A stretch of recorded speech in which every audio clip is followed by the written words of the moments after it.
Howdy, howdy. Ando here from Happy Life Martial Arts. Welcome to episode number 96 of Fight for a Happy Life, the show that believes even a little martial arts makes life a whole lot better.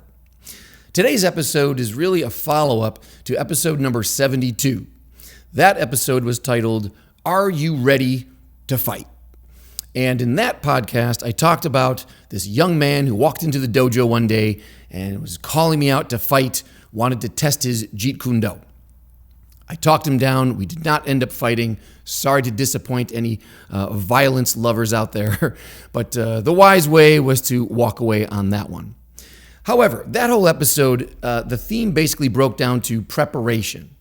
It was asking you as a martial arts student if you're living a lifestyle of a martial artist or is it just a hobby to you? The big difference being you can train techniques a couple times a week. That's one way to go.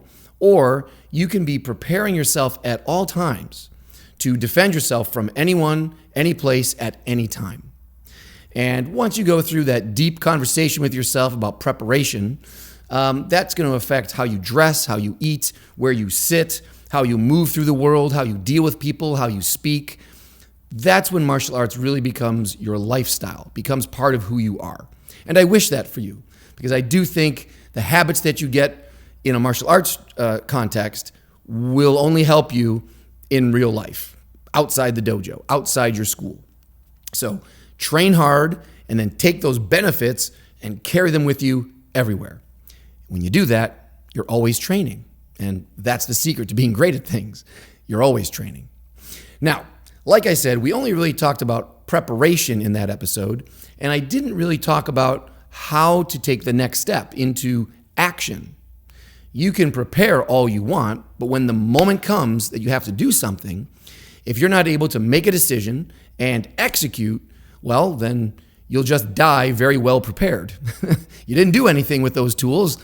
They sure were sharpened very well, but you never swung that axe and you never killed the monster. So today I want to go into a little detail on a simple way you can practice how to make decisions and how to take action more effectively. And to do that, I have a big story about taking action, and then a little story that I think will lead into some advice about how to practice taking action. So let's get into it. The big story. Okay, this happened a few years ago. A couple holidays ago, my family met for a holiday dinner. So we were at, I don't want to disclose actual locations in case there's anyone looking for us, but we were at, let's just trust me when I tell you, it was a family establishment. This was not a place people go looking for trouble. It was also broad daylight, very happy environment, but there was a restaurant portion of this place, and then there was the kind of the waiting area, which was like a lobby/bar. So definitely have a couple of drinks before you go in to have your meal. You get the idea. So anyway, the place is pretty packed, and there's one guy who just did not fit the scene. He didn't seem to have any family with him. He was on his own, which was already unusual. He was kind of scruffy looking, whereas this was kind of a nicer place. Most people looked kind of put together. And he was drunk. And this was in the middle of the day, like I said, broad daylight, and he was already having his own party, let's say. Now, I'm not judging his drinking, but I am judging his belligerent behavior because this guy was going around and being inappropriate with every female he could spot. So that meant he was testing boundaries with my wife, my sister, my mother, and every woman in the place. The bartender, not much on security. He's still serving him drinks. No policing going on there at all. So let me get to it. At some point, dinner was coming close. This guy was being obnoxious, and we decided to move our family outside to wait instead of being inside because no one was doing anything, and it was just annoying to see this guy and hear this guy. Now, when we moved outside, there was only a very small little patio. I think it was just for smokers, which was fine. My mom smokes, so great, we'll go outside. But really, this was like a very tight space. Maybe a couple of cafe tables, maybe could fit a dozen, 15 people at most out there. And there were already people out there. They had already escaped this belligerent guy by just kind of sitting outside. They weren't even smoking. So anyway, we squeeze outside. And I should say it's my wife, my sister, my brother, and my mother. Okay, my brother, let me just back up. His name's JD. You may have heard my interview with him in episodes 26 and 27. Cool guy. He's a fighter. He's bigger than me. He's probably the reason I got into martial arts, because as the older brother, I was losing a lot of my food. Anyway, we're together. And so we're all squeezed out on this little patio, and you could see through the window what this belligerent guy was doing. And sure enough, he follows us out. I don't mean personally targeting us necessarily, but he was already getting bored, perhaps inside. And so he follows us out. And like I said, there's really no room out here anymore for anyone else. And everyone could see this guy coming, and you could just feel a collective, a groan, because nobody wants to deal with this guy. Okay, we're all aware of him, but nobody wants to deal with him. So the guy comes out, and there's really almost no room for him even to step into the space.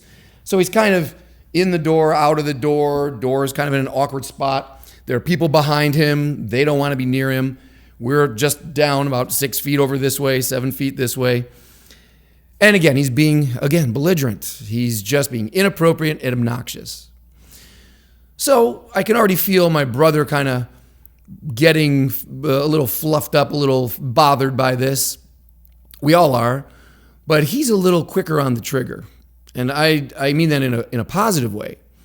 He's someone who has worked in law enforcement. Actually, go back. His first job, I think, was as a bouncer. Even before I think it was legal for him to be working, he worked the door at some bars back where we grew up.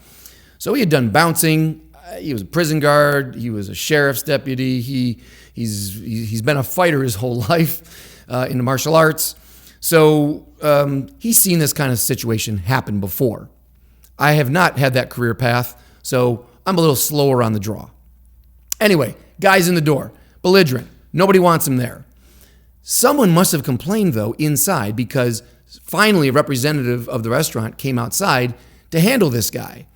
But wait, they sent out a 5-foot female with a walkie-talkie. She was only armed with a blazer, a very nice blazer, and a walkie-talkie. She was about 5 feet high and must have weighed, 110, 115 pounds. So this was not a formidable voice coming out of authority. And this guy was bigger, he's probably, 6'1", something like that, and taking a lot of space. So she comes out and she says, "Sir, leave these people alone. Please step back inside. Please come back inside." She keeps repeating this message, but there's nothing to back it up. She's just standing there kind of like a mouse, beep, beep, beep, beep. And he's just talking over her, looking over her, and just disregarding it. So at this moment, I'm thinking like, someone has to do something now. This has gone too far, right? He's bothering everybody. Who knows where this is going to go? He's being belligerent. He's starting to get in people's space. And what's the matter with you? Why can't I be here? He's ignoring authority. But that's it. This moment is just frozen. Nobody knows what to do. So I start saying to my brother, as we're kind of making our wall of don't come over here, I start to say something like, "So how do you want to play and it's too late. My brother's already stepped forward, locks up the guy's arm, grabs him, marches him right back inside the restaurant, deposits him in a big empty space, and lets him go. Now, this all happens very, very fast. While my brother's marching him back in, the security guard or employee or hostess, I don't know what her title would be, definitely not security, she's yelling at him, hey, let him go. You can't touch him. Sir, let him go. Which is the same thing that security guards yelled at me and my wife when we held down that guy breaking into cars a couple of podcasts ago. So this seems to be a theme. Even the people who are sent as authority figures don't really know what to do when something bad happens. They're not bad people, but they're not trained for this. They don't recognize the dangers, they don't make decisions, and they don't take action. That's why I want to talk about it. The only person around there that recognized what was going on, made a decision, and took action was my brother, JD. And oddly enough, can you believe this? He then got treated like the bad guy. We ended up staying for dinner. They didn't kick us out. They didn't go that far. But suddenly, this giant chef appears. This is much bigger than my brother. This big guy comes out, and during our dinner, just to glare at us and stand up against the wall and watch us eat dinner, as if we're the troublemakers, as if my brother was the one who started the trouble. The belligerent guy, I don't even know what happened to him. After he got marched in, I think he just stayed in the bar. But I'm not kidding. We got followed through the lobby into the restaurant, and then the whole time we sat there for dinner, that chef stood there, or sous chef, or whoever he was, this big dude, just staring at my brother like, don't start any more trouble. Yeah, so bizarre. But my point here is, the edge that my brother had over everybody was that he had already seen this situation play out, I don't know how many times, way more than me. As a bouncer, how many times do you see somebody drunk, being belligerent, and needs to be escorted out of the establishment? That's part of the job. Whether you're a prison guard, police officer, any of these types of jobs where you're dealing with people who have crossed social boundary lines, they're not being polite anymore, they're beginning to show some types of threatening behavior, and they're not responding to authority.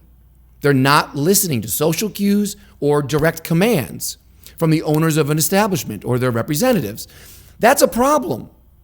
And we all know it. And inside, everybody's thinking someone should do something. If you have training, you're the person who's supposed to do something.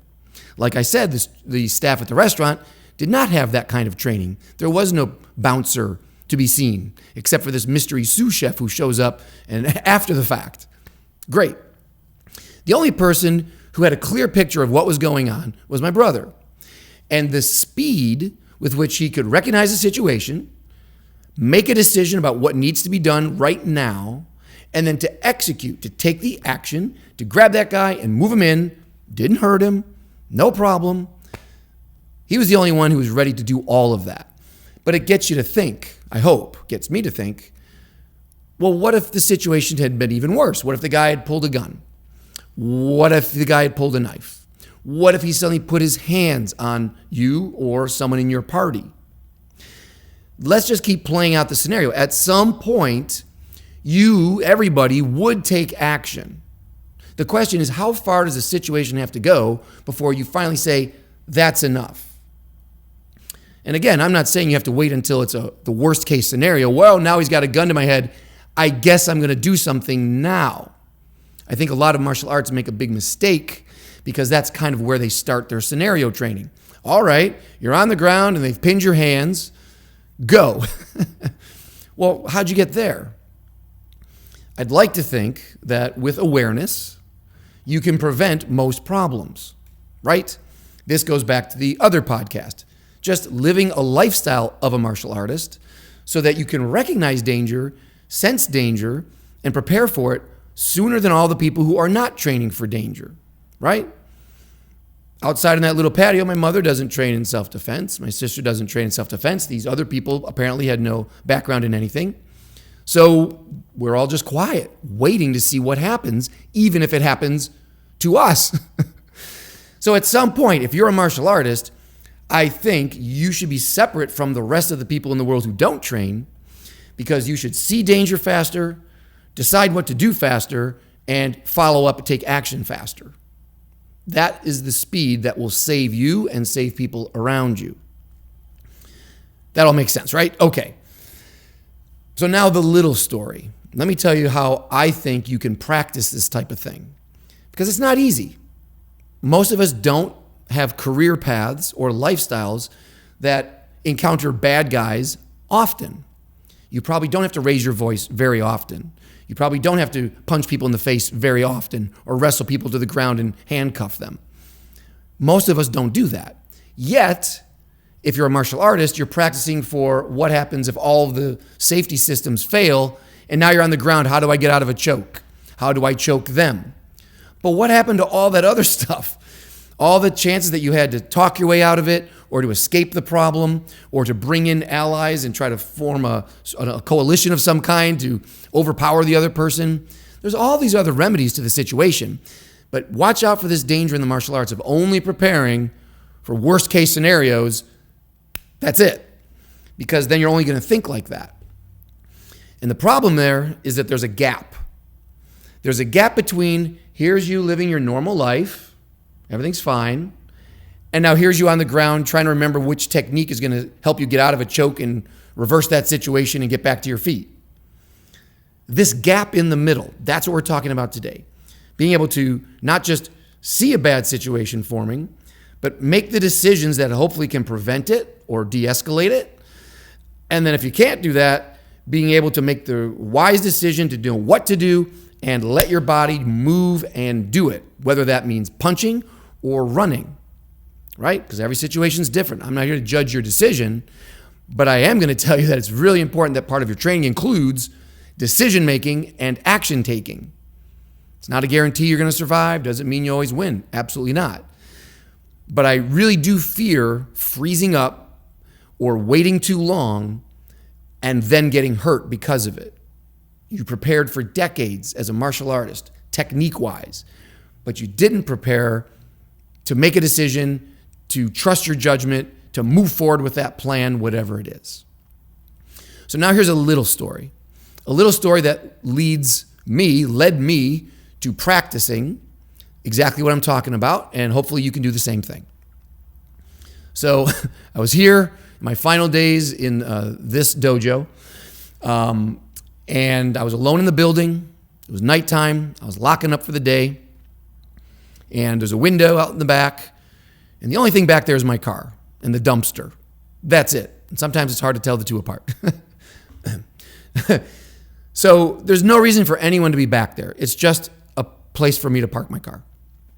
But out through the window, out of the corner of my eye, I saw some motion. So I kind of, like a ninja, tiptoed over to see what was going on. And sure enough, there was a young dude in his 20s, and he was standing behind my car right next to the passenger window, and he was kind of hunched over, fumbling for something like this in his hoodie jacket. So I'm aware that this is not usual. He shouldn't be there. And I made a decision to step outside, to confront him. Okay? I didn't say fight him, but to confront him.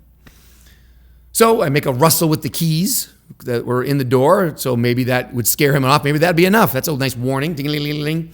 I chang the door a little bit. Jangle the door, and I open it up, and I chose to put on kind of my Batman face and use my Batman voice. And I said, "Hey," something like that. "Can I help you with something?" And he jumped, very jumpy. He was startled. And his response was, it's odd, but he said this. He says, "I'm just trying to get something out of my pocket." Right, that's an odd thing to say.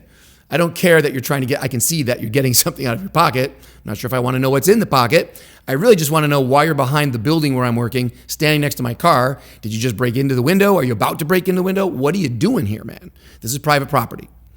So anyway, he says, I'm just trying to get something out of my pocket. So I just keep staring at him. That's my choice. I stand my ground. He's maybe, 15 feet away. And I just keep staring at him and staring at him. And he's kind of fumbling. And he kind of looks and kind of moves back around the car, and he walks off.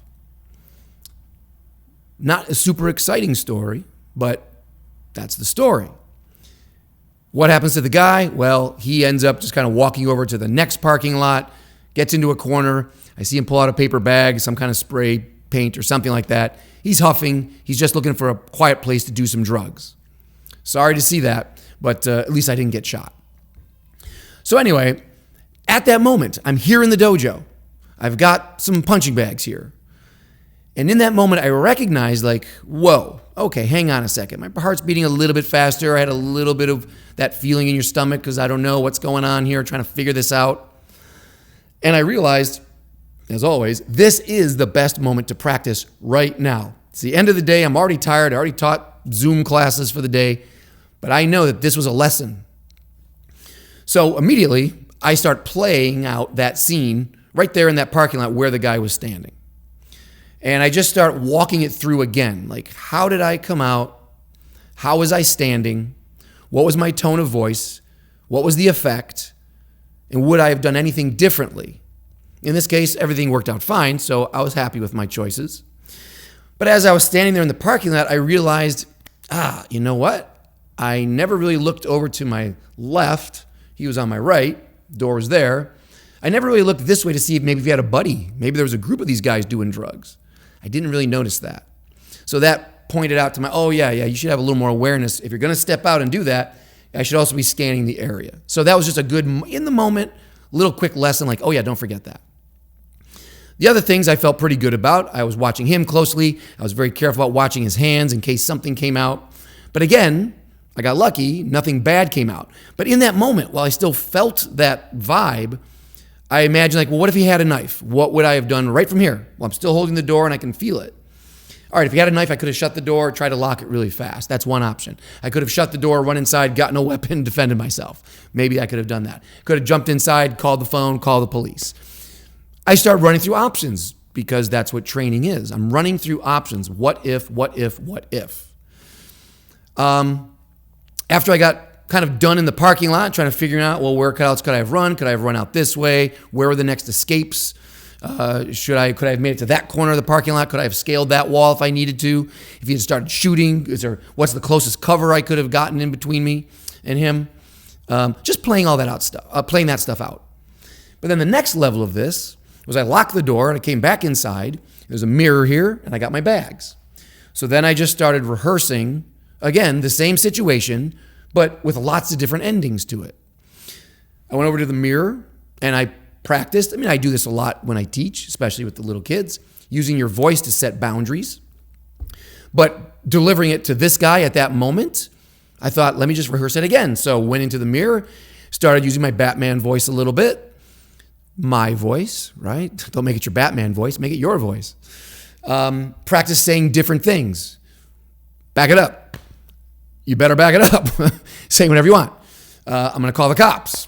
Practice saying something. Do you know what you would say? What would you say? That's part of my point. As a martial arts class, you practice techniques a lot, I bet. But what about how you use your words? How about your de-escalation skills? How about scanning for exits and taking them? There are so many other variables to a self-defense situation than just the actual fighting part. And I fear that some people don't really don't practice those things. So anyway, I'm screaming at myself in the mirror. Then I go over to the punching bag and I pretend the bag is the guy. I pretend he's got a knife. So I pretend that I have to escape the guy through one route or another. I pretend I have to dive and roll and get out of the way for whatever reason because I'm making up scenarios. Then I go into worst case. Okay, I'm going to engage with this guy. How am I going to enter? If he has it in this hand, okay, let's go over some of my knife defenses. What can I do? How can I attack from this way? What weapons did I have? Was there anything in my pocket? Let me practice throwing my backpack. Let me practice. You get the idea. The point was, you should be practicing all aspects of your self-defense skills. Almost all martial artists that I know are nice people, and they almost all agree that they don't want to fight. They don't go out looking for fights. They swear that the martial arts is just something to make them as better people, and they're not looking to hurt anybody. Yet, they're not practicing how to avoid a fight. You say you don't want to fight. So have you practiced avoiding fights lately? Have you practiced talking yourself down in the mirror? Imagine someone's a little drugged up or drunk, holding a weapon, coming at you, belligerent. Have you practiced talking someone down lately? Because if you haven't, you might find yourself in that worst case scenario where now the guy's stabbing you or now you're being tackled because you let that gap get too wide. You knew it was a bad situation. You recognized that, but you didn't practice making a decision of what to do about it. So you should be practicing scanning environments, looking for extra dangers beyond the danger that's coming your way, looking for improvised weaponry, looking for a weaponry that's on you. What can you use? Your shoe, your belt, your jewelry? What do you got? Throw off your glasses? You should be thinking about which side do you want to approach somebody on? How do you approach somebody? What's your voice tone? What's your posture? Are you looking in a mirror once in a while to see what you actually look like? Have you ever heard your big voice screaming and yelling commands to a bad guy? Because even that will throw you off in real life if you haven't rehearsed it. How many people, when they record themselves on video, say, "Oh, I hate the sound of my voice"? Oh, really? At your niece's birthday party, you hated the sound of your voice when they caught you singing happy birthday? Aw. Imagine how you're going to feel hearing yourself say, "You in the red, call the police. Help, I'm being stabbed." It's not going to be better. You're not going to like the sound of your voice then either. In fact, it's going to distract you because you've never heard yourself say things like that unless you train. This is the big message today. I want you to be training, not just what to do when things go bad, but before things go bad. Preparation is step one. As martial arts students, we are constantly, I hope, looking for ways to prepare for worst case scenarios. I don't look for them. I don't live a lifestyle where I'm worried about them all the time. I'm not paranoid, but I try to be prepared. Practical shoes, not carrying too much, not flashing money around, not getting drunk in front of strangers or anybody. What clothes I wear, what can be used against me. Do I have improvised weapons at hand in every room of my house, in my car? How prepared are you if things go bad quickly? How prepared are you emotionally to run if you have to and not think you're a coward or how other people are going to judge you? Still, that's on the preparation side. Now, next step. Okay, here comes trouble. How much training can you do now to start making decisions to either run or stand your ground? To use your voice or use your fists? To hold someone, control someone, or end someone? These are all decisions that are going to come up. You may not be ready to make them, but please train to do so. And again, I'm not saying it's easy. Some situations are really gray. Should I hit this guy? Should I not hit this guy? Am I making too big a deal out of this? Should I run? Should I not run? Is this really happening? I don't want this to happen. Wow. So many voices in your head, especially when stress comes. But there's not a lot of time, which is why we prepare to make decisions in the training. So today, if you can do that, prepare yourself by making decisions faster, trusting your judgment, and then also practicing taking action. If that means in sparring, you don't hang back as much, but you throw yourself into that fire and just attack more, that's a great way to exercise your spirit of just take action, even if you get countered, but practice taking the action. Practice getting off that line and doing something. And that could be for anything. You got dirty dishes, don't put them down for later. Just do them right now. Make a decision, say, I'm going to do that right now. You know your car needs an oil change? That's it. Get on your phone, find the nearest gas station, go get the oil change right now while you're thinking about it. Not sure what you want for dinner? Chinese. Live with it. Practice making decisions fast. Trusting your intuition, trust your judgment, and then live with it. Make the decision, follow through on it, order the food, wash those dishes, get that oil change, and then live with it. That is the emotional and psychological practice of self-defense every time you do that. And if you do have a stressful situation, you have to confront someone or someone's confronting you, and you didn't like the way you felt during that situation, as quickly as you can, if not right in that moment, as soon as you get home or as soon as you get to your next class, run the scenarios in that exact situation. Use your imagination. Have fun with it. All right? This isn't all about being scared. It's the opposite. It's about building up courage so that you don't have to worry about these types of situations.